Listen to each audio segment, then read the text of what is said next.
This is Ian, publisher of In 30 Minutes Guides, including the updated second edition of Social Security in 30 Minutes by author Emily Pogue. Today, SSDI versus SSI qualification. If this video helps, please take a moment to like it and follow us, and let's get started. So, Volume 2 of Emily's book talks about SSDI and SSI. The acronyms sound very similar, but they stand for different things.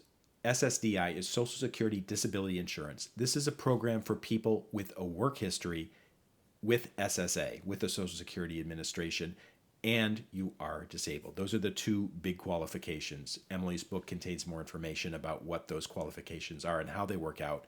And also, I urge you to check out the official Social Security website, which breaks down SSI, supplemental security income, as well as SSDI benefits and how the process works. But getting back to Emily's book, so I just mentioned that for SSDI, you need a work history, and also you need to meet the government's definition of disabled. Another important thing to understand is there isn't a specific assets limitation with SSDI. So, Emily is describing, you can have a lot of assets, like you can have a house, or maybe you have a couple cars in your driveway. You can still qualify for SSDI. And she kind of breaks it down there.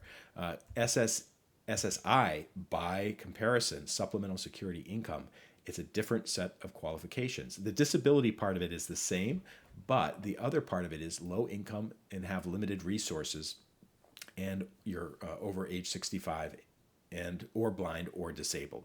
So Emily breaks it down there, and she gets into the asset qualification and the income qualification, and there's documentation that you will need to provide to SSA in order to qualify for these programs, in addition to the disability documentation. So just be aware of that.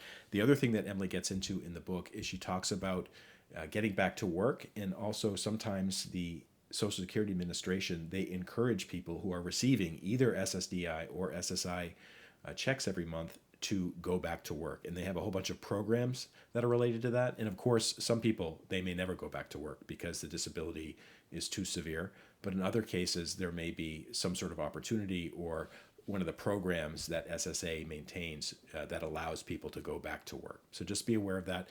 Emily's book covers it quite nicely. And of course, you can also check out the official Social Security website at ssa.gov. If this video helps, please take a moment to like it and follow us, and I'll see you next time.